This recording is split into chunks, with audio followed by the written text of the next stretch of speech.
Hello guys, welcome to max TV. So Pushpa 2 movie release అయినప్పటి నుండి ఇప్పటి వరకు కూడా మొత్తం ఒక వ్యవస్థకి వ్యక్తికి మధ్యలో జరుగుతున్న యుద్ధం లాగా అది జరుగుతూనే ఉన్నది ఇంకా. సో ఇదనే కాకుండా ఇంకా చాలా విషయాలు కూడా అంటే కాంగ్రెస్ ప్రభుత్వం అధికారంలోకి వచ్చిన తర్వాత నుండి ఎన్నో సంఘటనలు జరిగాయి.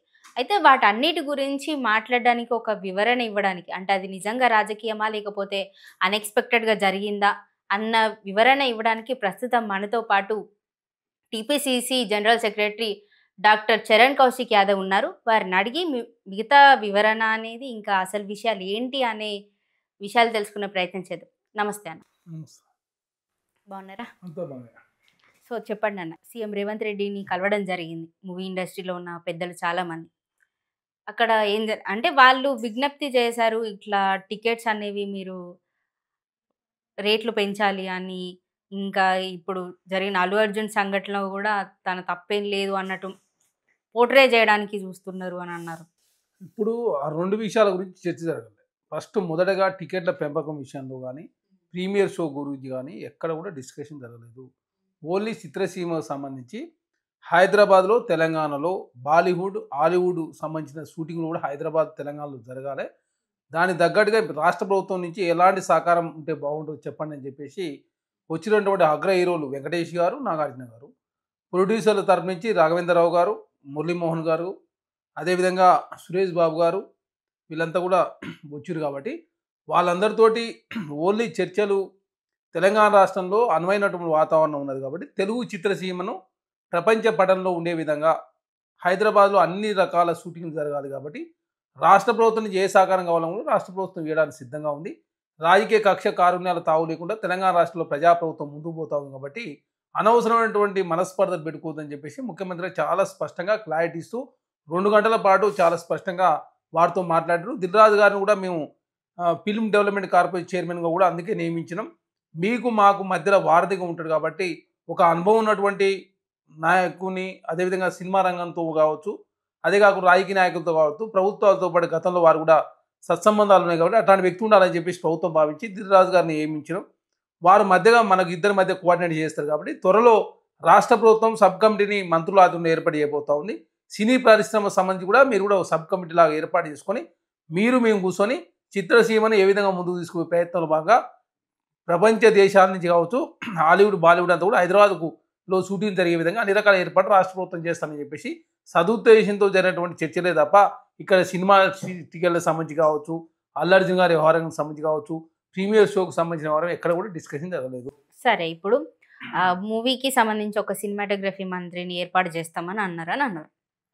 ఇప్పటి వరకు చూసుకున్నట్లయితే చాలా వరకు ఇప్పటివరకు అయిన షూటింగ్స్లలో కానీ, అంతకుముందు కేసీఆర్ గారు ఉన్నప్పుడు ప్రవర్తన ఒకలాగా ఉండేది మూవీ ఇండస్ట్రీ పరంగా. ఇప్పుడు సీఎం రేవంత్ రెడ్డి వచ్చిన తర్వాత ఒకలాగా ఉన్నది సినిమా ఇండస్ట్రీ పరంగా ప్రవర్తన అనేది అంటున్నారు. ఇప్పుడు ఆనాడు కేసీఆర్ గారు పట్టించుకోలేదు. తెలంగాణ రాష్ట్రంలో చట్టం అనేది అందరికీ ఒకే విధంగా ఉండాలని చెప్పి ప్రభుత్వం భావిస్తూ ఉంది.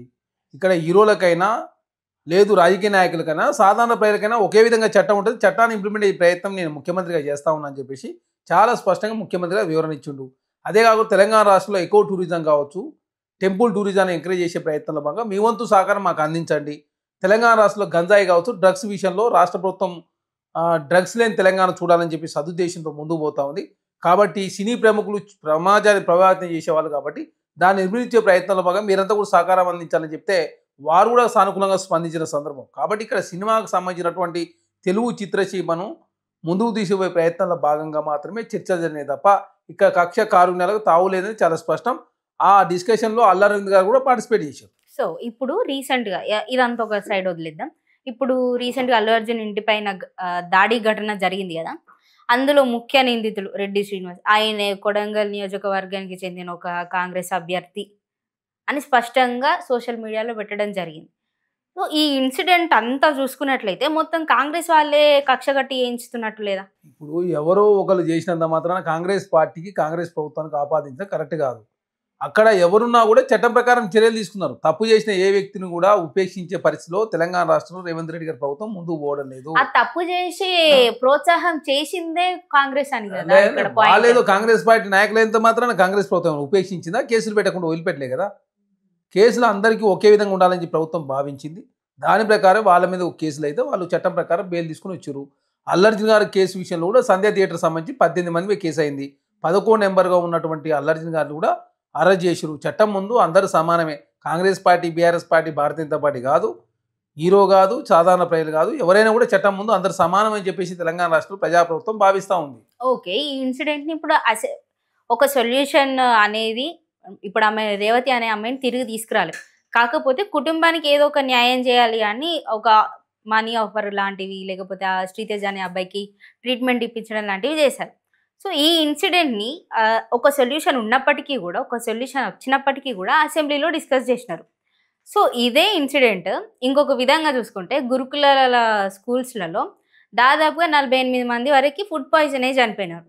సో మరి వారిపైన యాక్షన్ గానీ అవి ఏమన్నా తీసుకున్నారా? ఆ 48 మంది విద్యార్థుల గురించి ఎందుకు రాలేదు అసెంబ్లీలో టాక్? ఇప్పుడు అసెంబ్లీలో ఎవరు మాట్లాడాలి? ప్రతిపక్షం అడిగిన దానికి సమాధానంగా ముఖ్యమంత్రి గారు మాట్లాడిండు.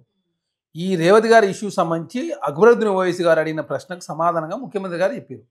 బీఆర్ఎస్ పార్టీని ఏదైనా గురుకులాల మీద డిస్కస్ చేద్దామంటే రాష్ట్ర ప్రభుత్వం డిస్కస్ చేస్తానికి సిద్ధంగా ఉన్నారు. వాళ్ళు ఆల్రెడీ అప్పటికే బైకాట్ చేసి వారు వెళ్ళిపోయారు.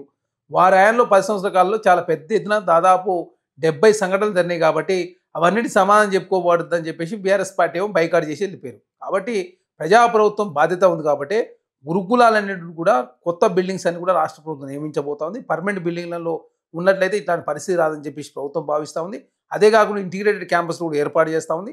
దానిలో భాగంగా ముఖ్యమంత్రి గారు కూడా స్వయాన గురుకులాలను వాళ్ళే విజిట్ చేసి గచ్చిబౌళ్ళు వారు భోజనం చేసి ఇచ్చారు, మంత్రులు విజిట్ చేశారు, ఎమ్మెల్సీలు, ఎమ్మెల్యేలు, అదే కాకుండా రాజ్యసభ సభ్యులు, వారితో పాటు ఎంపీలు, వారితో పాటు ఎంఆర్ఓలు, కింది స్థాయిలో ఉన్న ఎస్ఐలు కూడా ప్రతిరోజు గురుకులాల్లో ఎవరో వాళ్ళు పోయి అక్కడ భోజనం చేసిన తర్వాత మాత్రమే పిల్లలకు పెట్టాలని చెప్పేసి ప్రభుత్వం ఒక కమిటీని ఏర్పాటు చేసి కమిటీ సూచనల ప్రకారం ముందుకు పోతా ఉన్నారు. ప్రజాప్రభుత్వంలో తన మన అనే భేదం లేదు. ఎవరికి నష్టం జరిగినా కూడా ప్రజాప్రభుత్వం ఉపేక్షించదు. చట్టం అనేది అందరికి ఒకే విధంగా ఉండాలా. తెలంగాణ రాష్ట్ర ఎడ్యుకేషన్ కానీ అభివృద్ధి పదంలో ముందుకు తీసుకు ప్రయత్నాల భాగంగా గత ప్రభుత్వం కన్నా కూడా 3,000 కోట్ల రూపాయలు అదనంగా కేటాయించుకుంది రాష్ట్ర ప్రభుత్వం. అదే కాకుండా 100 కోట్ల రూపాయలతోటి ప్రతి మండల హెడ్ క్వార్టర్లో ఇంటిగ్రేటెడ్ క్యాంపస్లు ఏర్పాటు చేస్తుంది రాష్ట్ర ప్రభుత్వం. కాబట్టి ఎడ్యుకేషన్ రంగాన్ని ముందుకు తీసే ప్రయత్నాల భాగంగా రాష్ట్ర ప్రభుత్వం ఎప్పటికప్పుడు సమీక్షలు చేస్తూ ఉన్నారు. స్వయాన ముఖ్యమంత్రి గారే ఎడ్యుకేషన్ శాఖ మంత్రిగా వ్యవహరిస్తూ సమీక్షిస్తూ ఉన్నాడు. గతంలో కేసీఆర్ గారు ఏ ఇష్యూను కూడా పట్టించుకోలే. సినిమాలకు సంబంధించిన ఇష్యూని పట్టించుకోలేదు, డ్రగ్స్ని పట్టించుకోలేదు, తెలంగాణ రాష్ట్ర గురుకులాల్లో విద్యార్థి చనిపోతులు పట్టించుకోలేదు. అదేవిధంగా విద్యా సేద్యానికి ప్రధానంగా నిధులు ఇవ్వకపోవడం వల్ల ప్రధానంగా నాడు విద్యారంగం కావచ్చు, వైద్య రంగం కావచ్చు. ఇప్పుడు ఆ విద్యార్థుల పరిస్థితి ఏంటి? ఇప్పుడు చనిపోయిన విద్యార్థుల విషయంలో రాష్ట్ర ప్రభుత్వం మానవీయ కోణంలో ఆలోచిస్తూ ఉంది. వారి కుటుంబాలకు సంబంధించిన వారితో కూడా వాళ్ళకి ఆల్రెడీ కాంట్రాక్ట్ బేసిస్లో వాళ్ళ కుటుంబంలో ఒకరికి ఉద్యోగం ఇచ్చే ప్రయత్నాల భాగంగా ఆల్రెడీ రాష్ట్ర ప్రభుత్వం దాని మీద చర్యలు తీసుకున్నారు. ఇక్కడ మా తప్పు కాదు, గత ప్రభుత్వం చేసిన తప్పులన్నీ కూడా రాష్ట్ర ప్రభుత్వం మీద ఆపాదించే ప్రయత్నం బీఆర్ఎస్ పార్టీ చేస్తున్నారు. పాపాలకన్నీ కూడా బీఆర్ఎస్ పార్టీ కారణం. ఎందుకంటే వాళ్ళ ఆయనలో 70 సంఘటనలు జరిగి చాలామంది చనిపోయారు. ఇక్కడ ఏంటంటే రాష్ట్ర ప్రభుత్వం ఒక్కోటి సరిదిద్దే ప్రయత్నాలు భాగంగా ముందుకు పోతా ఉన్నప్పుడు రకరకాల సమస్యలు వస్తాం. ఎందుకంటే రాష్ట్ర వ్యాప్తంగా చాలామంది విద్యార్థులు ఉంటారు. వారు పర్మనెంట్ బిల్డింగ్స్ లేకపోవడం మూలంగా, సరైన ఇన్ఫ్రాస్ట్రక్చర్ లేకపోవడం మూలంగా, బాత్రూమ్ కొరత కావచ్చు, ఇవన్నీ కూడా గతంలో కేసీఆర్ గురుకులాలు ప్రారంభించాలని చెప్తే సరిపోదు కదా. ఇన్ఫ్రాస్ట్రక్చర్ లేకపోవడం మూలంగా, అదే కాక టీచర్లు లేకపోవడం మూలంగా 11,000 మంది టీచర్లు రాష్ట్ర ప్రభుత్వం అధికారుల కోసం తక్షణమే డిఎస్సిని నిర్వహించడం, అదే కాకుండా టెట్టు 2 సార్లు నిర్వహించి 11,000 మంది టీచర్లను కొత్తగా రిక్రూట్ చేసింది రాష్ట్ర ప్రభుత్వం. అదే కాకుండా 23,000 మంది టీచర్లను రాష్ట్ర ప్రభుత్వం ట్రాన్స్ఫర్ చేసింది. అదే కాకుండా 32,000 మంది టీచర్లకు రాష్ట్ర ప్రభుత్వం ప్రమోషన్ ఇచ్చింది. కాబట్టి ఇక్కడ ప్రజాప్రభుత్వంలో ప్రజలకు విద్యార్థులకు మేలైన పనులు తప్ప ఎక్కడ కూడా నష్టమైన పనులు కాంగ్రెస్ ప్రభుత్వం చేస్తలేదు. చాలా అనవసరంగా BRS party, Bharatiya Janata party రాజకీయం చేసే ప్రయత్నంలో వారు ముందుకు పోతా ఉన్నారు. ఇప్పుడు ఉద్యోగాల నోటిఫికేషన్స్ అనేవి ఆల్రెడీ గత ప్రభుత్వం ఇద్దామని అనుకొని ఆపేసింది, దాన్ని మీరు ఇచ్చేసినారు. అంటే ఇందులో మీ హ్యాండ్ ఏం లేదా? అంటే వాళ్ళు వదిలేసింది, మీరు ఇచ్చేసినారు, పనిచేసినారు గంతే. అట్లెట్ అవుతుంది. నోటిఫికేషన్ ఇస్తే సరిపోతా? ఉద్యోగాలు ఎవరు ఇవ్వాలి? నోటిఫికేషన్ ఇచ్చిన తర్వాత ఎగ్జామ్స్ ఎవరు పెడతారు? ఎగ్జామ్స్ తర్వాత అపాయింట్మెంట్ ఆర్డర్ వస్తారు, జీతాలు ఎవరు ఇస్తారు? మేమే కదా. నువ్వు 10 సంవత్సరాల కాలంలో నింపిన ఉద్యోగాలన్నీ, మీరు నింపింది ఉద్యోగాలు 30,000 ఉద్యోగాలు, మీరు 13 పేపర్లు లీక్ అయినాయి. మీరు మొదటి సంవత్సరమే 2 లక్షల ఉద్యోగాలు ఇస్తామని చెప్పేసి నిరుద్యోగులు మోసం చేసింది మీరు. కాంగ్రెస్ ప్రభుత్వం అధికారులకు వచ్చిన తర్వాత నిరుద్యోగులకు జాబ్ క్యాలెండర్ ప్రకటించడం, 55,000 ఉద్యోగాలు ఇచ్చినాం. ఎక్కడ కూడా చిన్న పేపర్ లీక్ అనే తావు లేకుండా రాష్ట్ర ప్రభుత్వం ఉద్యోగాలు ఇచ్చింది. భవిష్యత్తులో కూడా ఏ ఉద్యోగాలు ఖాళీగా ఉన్నా కూడా జాబ్ క్యాలెండర్ ప్రకారం ఉద్యోగాలు ఇవ్వబోతా ఉంది. అదే కాకుండా ప్రైవేట్ రంగంలో ఉద్యోగాలు ఇవ్వాలని సదుద్దేశంతో స్కిల్ యూనివర్సిటీ ఏర్పాటు చేసింది రాష్ట్ర ప్రభుత్వం, స్పోర్ట్స్ యూనివర్సిటీ ఏర్పాటు చేసింది రాష్ట్ర ప్రభుత్వం. అదే కాకుండా ఐటీఐ ప్లేస్లో అడ్వాన్స్ ట్రైనింగ్ ఇన్స్టిట్యూషన్ తీసుకొచ్చింది రాష్ట్ర ప్రభుత్వం. టాటా వాళ్ళతో టైప్ చేసుకొని 300 కోట్ల రూపాయలు ఖర్చు పెట్టి అడ్వాన్స్ ట్రైనింగ్ ఇన్స్టిట్యూషన్ ఏర్పాటు చేసి వాళ్ళ స్కిల్స్ పెంపొందించే విధంగా రాష్ట్ర ప్రభుత్వం ముందుకు పోతుంది. అదే కాకుండా నిరుద్యోగులు పారదోలే ప్రయత్నంలో భాగంగా అదేవిధంగా ఫార్మా విలేజ్ తీసుకొస్తా ఉంది రాష్ట్ర ప్రభుత్వం. కాబట్టి తెలంగాణ రాష్ట్రంలో ప్రజాప్రభుత్వం నిందించే ముందు మీరు గత 10 సంవత్సరాల కాలంలో బీఆర్ఎస్ పార్టీ ఏం చేసింది, భారతీయ జనతా పార్టీ కేంద్రం నుండి ఏం చేస్తూ ఉంది, రాష్ట్రానికి ఏ విధంగా కేంద్రంలో ఉన్నట్టు భారతీయ జనతా సహకరిస్తూ ఉంది, రాష్ట్రంలో కేసీఆర్ గారు 10 సంవత్సరాల కాలం ఏం చేసిండో అన్ని చేయడానికి చర్చ చేయడానికి ప్రభుత్వం సిద్ధంగా ఉంది. సో ఇప్పుడు మీరు ఫార్మా విలేజ్ అన్నారు కాబట్టి నేను ఇన్సిడెంట్ తీసుకురావాల్సిన అవసరం వస్తుంది. ఫార్మా విలేజ్ వికారాబాద్ దగ్గర మొత్తం గతంలో అయిన గొడవలు ఇప్పటికైతున్న గొడవలు మనందరికీ తెలిసిందే. ఆ నియోజకవర్గంలో తన అల్లుడికి ఒక బహుమతిగా అది ఇవ్వాలనుకుంటున్నారు తప్ప ప్రజలకు ఉపయోగపడే విధంగా లేదు. అది మా భూములు అని వాళ్ళు కోట్లాడుతున్నారు. ఇప్పుడు అనవసరంగా బీఆర్ఎస్ పార్టీ రాదండి. వాళ్ళ అల్లునికి ఎక్కడ ఇచ్చిండు? మీ కుటుంబం మొత్తం రాజకీయాలు, మీరేమో ఎంపీలు కావచ్చు, ఎమ్మెల్యేలు కావచ్చు. అంటే దానికి ఆ ఘటన వెనుక నిజంగానే కేటీఆర్ ఉన్నారంటారా? కేటీఆర్ ఉంది కాబట్టే కదా అనవసరంగా రైతులు జైలుకి పోయారు. నువ్వు ఇంట్లో ఎవరైనా జైలుకి పోయినా ఆ సంఘటన మీకు ఒక స్పష్టత ఉన్నప్పుడు మరి కేటీఆర్ ఎప్పుడు అరెస్ట్ చేస్తారు? అంటే ఇట్లా ఉండదు. దాని చట్టం అనేది మేము అరెస్ట్ చేస్తాం అనేది చట్టము. పోలీసు వాళ్ళు వాళ్ళ పని వాళ్ళు చేసుకుంటారు. మేము వ్యక్తిగతంగా కావచ్చు, ప్రభుత్వం ఎక్కడ అరెస్ట్ చేయదు. పోలీసు వాళ్ళు ఆ బాధ్యులైన వాళ్ళ మీద చర్యలు తీసుకుంటారు. ఇప్పుడు రేవంత్ రెడ్డి గారు అల్లుడు సత్యారెడ్డి ఉన్నాడు. మరి ఎక్కడ ఫార్మా పెట్టిండు? ఏమైనా ఆధారాలు చూపించినా? ఎందుకు అనవసరంగా కుటుంబాన్ని తీసుకొస్తే ప్రజల్లో గందరగోళం క్రియేట్ అవుతుంది. అదే కాకుండా ప్రజల్లో తొందరగా మెసేజ్ పోతుందని ఒక దురుద్దేశంతో ప్రతిసారి రేవంత్ రెడ్డి గారు అన్న తిరుపతి రెడ్డి ప్రమేయం ఉందని, లేదు వాళ్ళ అల్లుని కోసమే భూములు ఇస్తుండని రకరకాల లగచర్ల అంశాన్ని రాద్ధాంతం చేసే ప్రయత్నం బీఆర్ఎస్ పార్టీ చేస్తే దాదాపు చాలామంది రైతులు జైల్లో ఉన్నారు. బీఆర్ఎస్ పార్టీ ముసుగులో ఉన్నటువంటి రైతులు మాత్రమే జైల్లో ఉన్నారు. సాధారణ రైతులకు ఎక్కడ కూడా ఇబ్బంది జరగలేదు. తెలంగాణ రాష్ట్రంలో కాంగ్రెస్ ప్రభుత్వం ఆ ప్రాంతం డెవలప్మెంట్ కావాలని ఇండస్ట్రీస్ పెట్టే ఉద్దేశంతో ముందుకు పోతా ఉంది. ఇప్పుడు వికారాబాద్ సైడ్ చూసుకుంటే చాలా వరకు పరంపోగు భూములు ఉన్నాయి. ఇప్పుడు బీడు భూములు, వీళ్ళు వ్యవసాయం చేసుకునే భూముల పైన ఎందుకు లేలే? ఇక్కడ ఇనామ్ ల్యాండ్లో 600 ఎకరాలు ఉన్నది. మొత్తం 1300 ఎకరాలు కాదు. చుట్టూ మధ్యలో ప్రైవేట్ వ్యక్తుల భూములు ఉన్నాయి, చుట్టూ గవర్నమెంట్ భూములు ఉన్నాయి. కాబట్టి అది ఎటు కాకుండా ఉంది. కాబట్టి అక్కడ సదుద్దేశంతో అక్కడ కంపెన్సేషన్ దాదాపు 18 లక్షల రూపాయలు ఇస్తానని ముఖ్యమంత్రి గారు చెప్పారు. మొన్న చాలా 20 లక్షల రూపాయలు ఇస్తానన్నారు. 7 లక్షలు ఇవ్వాల్సిన కంపెన్సేషను మీరు మల్లన్న సాగర్ కావచ్చు, ఏటిగడ కిష్టాపూర్ కావచ్చు, మీరు తీసుకున్నటువంటి ప్రాంతాల్లో మీరు ఇచ్చింది 6 లక్షలు మాత్రమే. రాష్ట్ర ప్రభుత్వం 7 లక్షలు ఇవ్వాల్సినా కూడా 20 లక్షల రూపాయలు ఇస్తానని చెప్పి ముఖ్యమంత్రి ఒప్పుకొని 150 గజాల జాగా ఇస్తానని, ఇంటికో ఉద్యోగం ఇస్తానని, అదే కాకుండా RNR ప్యాకేజ్ ఇంప్లిమెంట్ చేస్తానని, అక్కడ ఆల్రెడీ హెల్త్ సెంటర్స్ వచ్చినాయి, పాలిటెక్నిక్ కాలేజ్ వచ్చింది, ఇంజనీరింగ్ కాలేజ్ వచ్చింది, మెడికల్ కాలేజ్ రాబోతా ఉంది. అదే కాకుండా ఆ ప్రాంతం నుంచి వలస కార్మికులు ప్రతిరోజు బస్సులు పోయి వస్తుంటాయి, బాంబే నుంచి వస్తూ పోతున్నాయి. కాబట్టి వలస కార్మికులు నిర్మూలించారా? ఖచ్చితంగా అక్కడ ఇండస్ట్రీ రావాలని చెప్పేసి ప్రభుత్వం ఒక మంచి ఉద్దేశంతో ఆ ప్రాంతం డెవలప్మెంట్ కావాలని చెప్పేసి కక్షపూర్తిగా తావు లేకుండా ముందుకు పోతుంటే అనవసరంగా బీఆర్ఎస్ పార్టీ రాజకీయం చేసే ప్రయత్నం చేశారు. పట్నం నరేంద్ర రెడ్డి గారు, కేటీ గారు అల్లిన నాటకంలో చాలామంది రైతులు బలయ్యారు. కాబట్టి భవిష్యత్తులో అట్లాంటి జరగకుండా ఉండే ప్రయత్నంలో భాగంగా ప్రభుత్వం కూడా ఆల్రెడీ ఫార్మా విలేజెస్ కాదు ఆల్రెడీ ఇండస్ట్రీస్ పెడతామని చెప్పేసి రైతుల నుంచి వస్తున్నట్టు వ్యతిరేకత ఆధారంగా వాళ్ళు కోరుకునే విధంగానే అక్కడ ఇండస్ట్రీస్ ఏర్పాటు చేస్తూ ఉన్నారు. సో అంటే ఇప్పుడు ఒకవేళ వాళ్ళు ఎప్పటికి ఇదే అగెనిస్ట్ ఉన్నారనుకో, మేము మా భూములు ఇవ్వము అని, సో మీ ప్లాన్ ఏంటి నెక్స్ట్? అమ్మా, ప్రభుత్వాలు ప్రజల సౌకర్యార్థం ఎవరైనా ఇవ్వాల్సిందే. ఒక రోడ్ ఎక్స్టెండ్ చేసినాడు, ఒకరికి నష్టం జరుగుతుంది, ఇంకోలకు 1000 మందికి నష్టం లాభం జరగవచ్చు, ఒక 10 మందికి నష్టం జరగవచ్చు. గతంలో అధికారంలో ఉన్నప్పుడు కూడా ఎన్ని డబుల్ బెడ్రూమ్లు కట్టిస్తా అని చెప్పి, ఇప్పుడు పటాన్చెరు సైడ్ కాంగ్రెస్ ప్రభుత్వం ఉన్నప్పుడు కొన్ని 300 కోట్ల బిల్డింగ్లు ఉన్నాయి అక్కడ. అవి ఇంకా అవి అట్లనే ఉన్నాయి. ప్రభుత్వాలు మారడం, అవి బిల్డింగ్లు అట్లనే ఉండడం, ఆ ప్రజలు వెళ్ళి ఎక్కడనో రెంట్కు ఉండడం, వాళ్ళు కష్టాలు పడడం, ఇదే అవుతుంది కదా. ఇప్పుడు వచ్చిన కేసీఆర్ ఏం చేయాలి? మరి కట్టాలి కదా, మరి ఇవ్వాలి కదా. 7 లక్షల డబ్బులు కూడా ఇస్తానని చెప్పి తాత్కాలిక ఎలక్షన్లు వచ్చిన ప్రారంభించిన. అంటే అప్పుడు మీరు ప్రతిపక్షంలో ఉంటే మీరు ఎట్లా అంటారు? మేము కట్టించిన భూములని ఆయన వంచిండు అని అంటారు. మేము కట్టిన ఇందిరా మీన్లే ఉన్నాయి, కేసీఆర్ కట్టిన డబుల్ బెడ్రూమ్ ఎక్కడ లేవు. మేమేమంటున్నాం, ప్రజల సౌకర్యార్థం ఒక రోడ్డు వస్తున్నప్పుడు ప్రజలు భూములు ఇవ్వాలి. దానికి ఒక చట్టం నిబంధనలు ఉన్నాయి. 2013 ల్యాండ్ అక్విజిషన్ యాక్ట్ ప్రకారం రాష్ట్ర ప్రభుత్వము కంపెన్సేషన్ నీకు దాదాపు 25 లక్షల వరకు ఇస్తుంది. అక్కడ దాదాపు మార్కెట్ వాల్యూ ప్రకారం రాష్ట్ర ప్రభుత్వం ఇస్తున్నప్పుడు తప్పదు. ఎందుకంటే ఒక మంచి ప్రయోజనార్థం ప్రజలకు మేలు జరిగే ప్రయత్నంలో భాగంగా అక్కడ అన్ఎంప్లాయ్మెంట్ రూపుమాపాలంటే ఖచ్చితంగా ఏదో ఒక చర్యలు తీసుకోవాలి కదా. దానిలో భాగంగా ఒక ఊరుకు వాటర్ తీసుకొస్తున్నారు, వాటర్ తీసుకుంటే కొంతమంది భూములు పోతాయి. కృష్ణా వాటర్ రావద్దు, నా భూమి ఇయ్యనంటే కుదరదు. అది ప్రజల ప్రయోజనార్థం చట్టాల ప్రకారం లోబడి ఖచ్చితంగా రాష్ట్ర ప్రభుత్వం తీసుకునే అవకాశం ఉంది. వాళ్ళు ఇవ్వకపోతే కోర్టుల ద్వారా కూడా తీసుకోవచ్చు కదా. మీరు కోర్టు పోయినా కోర్టే ఇవ్వని చెప్తుంది కదా. దానికి కంపెన్సేషన్ ఇవ్వాల్సి వస్తుంది. దేశ ప్రయోజనార్థం, రాష్ట్ర ప్రయోజనార్థం ఖచ్చితంగా ఎవరైనా కూడా ప్రభుత్వాలు ప్రజల సౌకర్యార్థం ల్యాండ్లు తీసుకుంటారు. దానికి రాష్ట్ర ప్రభుత్వం కంపెన్సేషన్ అనేది చట్టాల ప్రకారం చెల్లించారు. దానిలో ప్రకారం చట్టం ప్రకారం చెల్లించినాం. వారిలాగా మల్లన్న సాగర్లో, ఏడిగడ్డ కిష్టాపూర్లో ప్రధాన గ్రామాలు అర్ధరాత్రి నైటే కాల్ చేయించినట్టు ఇక్కడ ప్రజాప్రభుత్వం కాల్ చేయించలేదు. కలెక్టర్ గారు కావచ్చు, ముఖ్యమంత్రి గారు దాదాపు 30 సార్లు రైతులతో మాట్లాడిండు.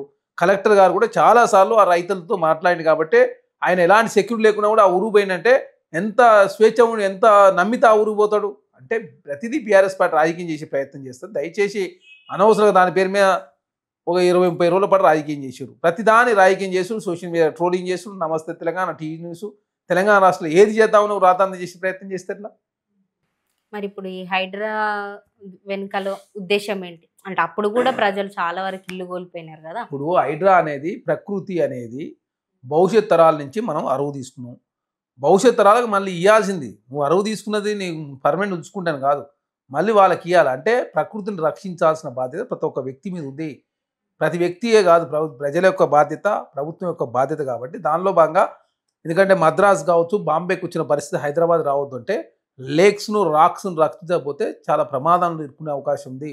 2 గంటల పాటు వర్షం పడితేనే మొత్తం వరదలలో మునిగిపోతూ ఉన్నారు. కాబట్టి అట్లాంటి పరిస్థితి రావద్దంటే లేక్స్ రాక్స్ అని కూడా ఖచ్చితంగా పునర్జీవింపజేసే విధంగా ఖచ్చితంగా అదేవిధంగా వాటర్ కావచ్చు, అదేవిధంగా బఫర్ జోన్లో ఉన్నటువంటి నిర్మాణాలు కావచ్చు, ఎఫ్టీఎల్ నిర్మాణాలు అక్రమ నిర్మాణాలు తురించే ప్రయత్నంలో భాగంగా హైడ్రా ముందుకు పోతా ఉంది. హైడ్రా పేద ప్రజలు నష్టమయ్యే పనులు కూడా ఎక్కడ చేస్తలే. హైడ్రా కూడా పేద ప్రజల నుంచి కొంత ఒత్తిడి వచ్చినప్పుడు సుందరీకరణ విషయంలో కొన్ని చుట్టుపక్కల ఇల్లులు ఉన్నాయి, వాళ్ళకి ఇప్పుడు దిక్కు లేదు చెప్పాలంటే, ఎటు పోవాలి, ఎక్కడ ఉండాలి అని. ఇప్పుడు దిక్కు లేని వాళ్ళకు దిక్కు చూపిస్తుంది రాష్ట్ర ప్రభుత్వం. ఎట్లా 3 కిలోమీటర్ల వరకు మీరు ఒకసారి అటు పోయి చూస్తే ఫిర్యాదు కూడా, అదేవిధంగా గట్కేసరి ఏరియాలో పోతే తెలుస్తుంది. మూసీకి 3 కిలోమీటర్ దూరం ఉంటేనే 3 నెలలనే ఐరన్ కరిగిపోతుంది, ఏసీలు పనిచేయకుండా అవుతాయి, ఫ్రిడ్జులు పనిచేయకుండా అవుతాయి. అదే గర్భంలో ఉన్న వాళ్ళ పరిస్థితి ఏంది? దోమలు, పాములు, పొల్యూషను, వాళ్ళ ఆరోగ్యం అంతా క్షీణిస్తూ ఉంది. కాబట్టి అట్లాంటి వాళ్ళకి కంపేర్ చేసి రాష్ట్ర ప్రభుత్వం ఇస్తూ వాళ్ళకు ఆల్టర్నేటివ్ అవకాశాలు ఇచ్చే ప్రయత్నాలు బాగా డబుల్ బెడ్రూమ్లు గర్భంలో ఉన్న వాళ్ళకి ఇస్తున్నారు. బఫర్ జోన్ ఉన్న వరకు న్యూ సీట్ లో కూడా అవసరం ఉంటే ల్యాండ్ ఇస్తానికి రాష్ట్ర ప్రభుత్వం సిద్ధంగా ఉంది. అవే కాదు కదండి, ఇప్పుడు హైదరాబాద్ లో చాలా వరకు కుంటలు అవన్నీ కబ్జాలతో అయితే అందరూ కబ్జా చేసిరని చెప్పేసి అట్నే వదిలేద్దామా? అది కాదు కదా. మరి ఇప్పుడు బస్తీలో ఉన్న వాళ్ళందరినీ వెళ్ళగొట్టలేం. బస్తీ గురించి ఎవడు వద్దన్నాడు? బస్తీ కాదు కదా. ఇక్కడ ఏం చెప్పారు? హైడ్రా చాలా స్పష్టంగా చెప్పింది. హైడ్రా ఏం చెప్పింది? చెరువులు కుంటలు సంరక్షించే బాధ్యత మాది అని అన్నది. ఆ చెరువులను మాత్రమే పట్టించుకొని అటు చుట్టుపక్కల ఉన్న వాళ్ళని మాత్రమే వెళ్ళగొడుతున్నారు. మరి కుంటల పరిస్థితి ఏంది? ఒకవేళ యాక్షన్ తీసుకుంటే రెండింటి మీద తీసుకోవాలి. కుంటలయ్యే కదా, కుంటలేంది చెరువేందమ్మా? కుంట చెరువు హైదరాబాద్ చెరువుల దగ్గర ఇప్పుడు మూసీ నది సుందరీకరణ పేరుతోని అటు పక్కన ఉన్న వాళ్ళని పంపించేసినారు. ఇటు కొన్ని చెరువులు ఉన్నాయి కదా మనకి ఓఆర్ఆర్ సైడ్, ఇటు అక్కడ కొంతమందిని పంపించినారు. ఇప్పుడు మన మెయిన్ సర్కిల్లో కూడా కుంటలు ఉంటాయి కదా, సింగడకుంట, అవోటి ఇవోటి కుంటల పేర్లు ఉన్నాయి కదా, అవిటిని తొలగించే కదా వాళ్ళు, వాటి నాలల పైన ఉండే కదా బంగ్లాలు కట్టుకున్నది. మరి వాళ్ళ పరిస్థితి, వాళ్ళని కూడా హైడ్రా చాలా స్పష్టంగా చెప్పింది. హైడ్రా సంస్థ ఏర్పాటు చేసే వరకు ఎవరైతే ఇల్లు నిర్మాణం చేసుకురో గూగుల్ శాటిలైట్ ద్వారా మేము పరీక్షిస్తాము. కొత్త స్ట్రక్చర్స్ ఏది వచ్చినా కూడా ఉపేక్షించే పరిస్థితే లేదు. రెసిడెన్షియల్ యాక్టివిటీస్ వారు ఉపయోగించుకుంటే మాత్రం ఆ స్ట్రక్చర్ని డిస్టర్బ్ చేయవు. అదే అక్కడ కమర్షియల్ యాక్టివిటీస్ జరిగితే మాత్రం ఖచ్చితంగా డేట్ అనేది ముఖ్యంగా ఎప్పటి నుంచి ఉన్నా కూడా తీసేస్తామని చెప్పేసి చాలా స్పష్టంగా హైడ్రా కమిషనర్ రంగనాథ్ గారు ప్రకటించారు. ఇప్పటి నుంచి కొత్త స్ట్రక్చర్స్ బఫర్ జోన్లో కావచ్చు, ఎఫ్టీలో కడితే మాత్రం ఊక్కునే ప్రసక్తి లేదని చెప్పేసి చాలా స్పష్టంగా హైడ్రా ప్రకటించింది. అక్కడ Musi river board management board వేరు, ఇక్కడ హైడ్రా వేరు. హైడ్రా అనేది ఔటర్ రింగ్ రోడ్ వరకు ఉన్నటువంటి నాలాలను, చెరువులను, ప్రభుత్వ భూములు రక్షించే కార్యక్రమంలో భాగంగా వాళ్ళు ముందుకు పోతా ఉన్నారు. ఇప్పుడు మనం వర్షం వచ్చినప్పుడు చూస్తాం కదా, నాలలు కుంగిపోయినాయి, అటు చుట్టుపక్కల నీళ్ళు పోయినాయి అని. బస్తీలలోనే ఉంటాయి కదా. మరి ఏం చేస్తాం? తప్పదు కదా. ఎవరో వాళ్ళు ఒక సాహసోపేత నిర్ణయం తీసుకోవాల్సిందే. లేకపోతే హైదరాబాద్ అంధకారం అయిపోతుంది. హైదరాబాద్ అంధకారం అయితే తెలంగాణ మొత్తం డెవలప్మెంట్ ఆగిపోతుంది. హైదరాబాద్ అనేది ప్రపంచ నగరాలతో పోటీ పడుతుంది. డెవలప్మెంట్ పేరుతో ఇల్లు స్థలాలు ఎందుకు ఇచ్చినట్టు? ఎందుకు ఇచ్చినంటే ఇప్పుడు ఆనాడు ఇచ్చారు ప్రభుత్వాలు ఇచ్చారు. ఈనాడు తెలంగాణ రాష్ట్రంలో కాంగ్రెస్ ప్రభుత్వం వచ్చింది. కాంగ్రెస్ ప్రభుత్వాన్ని చట్టాన్ని ఇంప్లిమెంట్ చేసే ప్రయత్నం జరుగుతూ ఉంది. హైదరాబాద్ రక్షించే కార్యక్రమం, మూసీని పునరుజ్జీవింపజేసే కార్యక్రమం, అదే కాకుండా హైదరాబాద్లో సినిమా రంగాన్ని ముందుకు తీసుకుపోయే కార్యక్రమం, ఎకో టూరిజం హైదరాబాద్ ఆదాయం గణనీయంగా పెంచే కార్యక్రమం ఇవన్నీ చేసే క్రమంలో ఓ సాహసోపేత నిర్ణయం ముఖ్యమంత్రి గారు తీసుకున్నప్పుడు ప్రజల నుంచి కూడా సహకారం అందించాల్సిన అవసరం ఉంది. ఇట్లాంటి గొప్ప నిర్ణయం కేసీఆర్ గారు తీసుకుని ఎందుకు తనకు ఓట్లు మాత్రమే కావాలి, హైదరాబాద్ అభివృద్ధి అవసరం లేదు వారు ఎంతసేపు ఫామ్ హౌస్లో రెస్ట్ తీసుకుంటూ రాజకీయాలు మాత్రమే కేసీఆర్ గారు చేసి తెలంగాణ రాష్ట్రంలో కాంగ్రెస్ ప్రభుత్వం ఆ ఉద్దేశంతో ముందుకు పోతలేదు. తెలంగాణ అభివృద్ధి పథంలో ముందుకు తీసుకోవాలంటే ఖచ్చితంగా బలమైనటువంటి నిర్ణయాలు తీసుకోకపోతే హైదరాబాద్ అంధకారం అవుతుంది. ఓకే. ఇప్పుడు కాంగ్రెస్ ప్రభుత్వం వచ్చి సంవత్సరం అవుతుంది కదా! ఈ సంవత్సరాలలో మీరు ఇచ్చిన గ్యారంటీలలో ఎవి కంప్లీట్ అయినాయి అంటే తొందర మీరు చెప్పేటి ఏంటి? 160 అంశాలు పూర్తి చేసినాం మేము 400 చిల్లర ఇస్తే 160 అంశాలు పూర్తి చేసినాం. భవిష్యత్తులో మిగతా అంశాలు కూడా పూర్తి చేసే ప్రయత్నంలో కాంగ్రెస్ వెంటనే మీరు చెప్పేటి అరే ఏంటి? 500 రూపాయలు గ్యాస్ సిలిండర్ ఇస్తా ఉన్నాం, 200 లీటర్ వరకు కరెంట్ ఫ్రీ ఇస్తా ఉన్నాం, ఉచిత బస్ ప్రయాణం జరుగుతూ ఉంది. రోజుకు 30 లక్షల మంది మహిళలు ఉచిత బస్ ప్రయాణం చేస్తూ ఉన్నారు. 3,600 కోట్ల రూపాయలు రాష్ట్ర ప్రభుత్వం ప్రతి నెల 300 కోట్ల రూపాయలు రియంబర్స్మెంట్ చేస్తూ ఉంది. అదే కాకుండా 21,000 కోట్ల రూపాయలు రుణమాఫీ చేసినాం. అదే కాకుండా 51,000 ఉద్యోగాలు నింపినాం. రుణమాఫీ ఎంత వరకు? 21,000 కోట్ల రూపాయలు చేసినాం కదా. 70% అది కదా. కాదు 21,000 కోట్ల రూపాయలు. నేను చెప్పింది ఏం చెప్పిన 21,000 కోట్ల రూపాయలు అంటే 70%, 30% కాదు. ప్రతి కుటుంబానికి 2 లక్షలు చేస్తానని చెప్పి రాష్ట్ర ప్రభుత్వం 2 లక్షల వరకు మాఫీ చేస్తుంది. 500 రూపాయలు బోనస్ ఇస్తా ఉన్నాం. అదే కాకుండా skill university, sports university, Veeranari శాఖలైన యూనివర్సిటీ, గద్దర్ గారి పిల్లలు నంది అవార్డులు, గద్దర్ గారి జయంతి వర్ధంతి, అదే కాకుండా సాగలైలమ్మ గారి వర్ధంతి జయంతి రాష్ట్ర ప్రభుత్వం నిర్వహిస్తూ ఉంది. త్రిబుల్ రాబోతూ ఉంది. యాదాద్రికి 1000 ఎసెప్టీలో కాపడం రాష్ట్ర ప్రభుత్వం ఏర్పాటు చేసింది. ఇవన్నీ చెప్పుడు చాలా 160 అంశాలు రాష్ట్ర ప్రభుత్వం నెరవేర్చింది. కాబట్టి కాంగ్రెస్ ప్రభుత్వంలో అభివృద్ధి పదాలు ముందుకు తీసే ప్రయత్నంలో భాగంగా రాష్ట్ర ఆర్థిక పరిస్థితి బాగాలేకున్నప్పుడు కూడా ముందుకు తీసుకు ప్రయత్నించి రాష్ట్ర ప్రభుత్వం 55,000 కోట్ల రూపాయలు రైతుల కోసం ఖర్చు పెట్టారు. నిరుద్యోగులకు 55,000 ఉద్యోగాలు, టీచర్లకు సంబంధించి 32,000 మంది టీచర్లను ట్రాన్స్ఫర్ చేసింది రాష్ట్ర ప్రభుత్వం. 23,000 టీచర్లు ప్రమోషన్ ఇచ్చింది రాష్ట్ర ప్రభుత్వం. 11,000 టీచర్లు నింపినాం. 2 సార్లు టెట్ నిర్వహించినాం, డిఎస్ నిర్వహించినాం, group 2, group 1, group 3, group 4. KCR గారు 10 సంవత్సరాల కాలంలో 13 పేపర్లు లేకనే 30,000 ఉద్యోగాలు మాత్రం నించాడు. ఆయన 6,70,000 కోట్లు అప్పు చేస్తే ప్రతి గంటకు రాష్ట్ర ప్రభుత్వం 9 కోట్ల రూపాయలు చెల్లిస్తూ ఉంది. రోడ్డు 193 కోట్ల రూపాయలు, నెల జీతాలకే 6,000 కోట్ల రూపాయలు, ఇప్పటివరకు 72,000 కోట్ల రూపాయలు రాష్ట్ర ప్రభుత్వం అప్పు కొట్టి చెల్లించిందంటే ఏ విధంగా అప్పు చేసి అప్పు తీసుకున్నాడో అర్థమవుతా ఉంది. ఇప్పుడు ఇన్ ఫ్యూచర్లో ఈ నెక్స్ట్ 4 ఇయర్స్లో మీరు చేయాలనుకున్న డెవలప్మెంట్స్ ఏంటి? ఇప్పుడు చెప్తా ఉన్నాం కదా, త్రిబుల్ ఆర్, అదే కాకుండా ఔటర్ రింగ్ రోడ్డు మన ఎయిర్పోర్ట్ వరకు మెట్రో విస్తరణ, అదే కాకుండా హైదరాబాద్ బ్రాండ్ ఇమేజ్ను పెంపొందించే కార్యక్రమంలో భాగంగా సినీ పరిశ్రమ, బాలీవుడ్, హాలీవుడ్ చిత్రాలకు సంబంధించినటువంటి షూటింగ్లు హైదరాబాద్ జరిగే విధంగా, అదే కాకుండా ప్రతి మండలానికి కనెక్ట్ రోడ్డు ఉండే విధంగా, అదే కాకుండా already skill university, sports university పెద్ద ఎత్తున ఇంప్రూవ్మెంట్ చేస్తూ తెలంగాణ రాష్ట్ర నిరుద్యోగం లేకుండా చేసే విధంగా, జాబ్ క్యాలెండర్ ప్రకారం ఉద్యోగాలు ఇచ్చే విధంగా, 1,00,000 కోట్ల రూపాయలు ఖర్చు పెట్టి మహిళలను కోటీశ్వరులు చేసే విధంగా, మహిళలకు ఆల్రెడీ 23,000 కోట్ల రూపాయలు వడ్డీ లేని రుణాలు రాష్ట్ర ప్రభుత్వం ఇచ్చింది. అదే కాకుండా సోలార్ విద్యుత్లో మహిళలు భాగస్వామ్యం చేయబోతా ఉన్నారు. 4 ఎకరాలు రాష్ట్ర ప్రభుత్వం లీజుకి ఇచ్చి వాళ్ళకు బ్యాంకులతో సహకారం అందించి అదే కరెంటును, సోలార్ కరెంటును రాష్ట్ర ప్రభుత్వం కొనుగోలు చేస్తూ ఉంది. ఇప్పటికే స్కూల్ యూనిఫామ్లను కూడా మహిళా సంఘాలకు ఇచ్చిన సందర్భం. అదే కాకుండా భవిష్యత్తులో తెలంగాణ రాష్ట్రంలో అన్ని రంగాల్లో అభివృద్ధి పనులను తీసుకునే ప్రయత్నంలో భాగంగా రైతులను రాజు చేసే ప్రయత్నం, నిరుద్యోగం లేకుండా చేసే ప్రయత్నం, మహిళలను కోటీశ్వరులు చేసే ప్రయత్నం, తెలంగాణ రాష్ట్ర చట్టం అందరికీ ఒకే విధంగా ఉండే ప్రయత్నంలో భాగంగా కాంగ్రెస్ ప్రభుత్వం ముందుకు పోతుంది. థ్యాంక్స్ అన్న. ఇప్పటివరకు కొంచెం కాంగ్రెస్ ప్రభుత్వం మీద ఉన్న ఒక నెగిటివిటీ కానీ ఏం చేసినారు అన్న ప్రశ్నకి సమాధానం అయితే మీ ద్వారా వచ్చిందని అనుకుంటున్నాను. సో ఇంకా మరికొన్ని ఇన్ఫర్మేటివ్ వీడియోస్తోని, మరికొన్ని ఇన్ఫర్మేటివ్ ఇంటర్వ్యూ వీడియోస్తో మేము ముందుకు వస్తూనే ఉంటాను. అప్పటి వరకు సబ్స్క్రైబ్ మ్యాక్స్ టీవీ.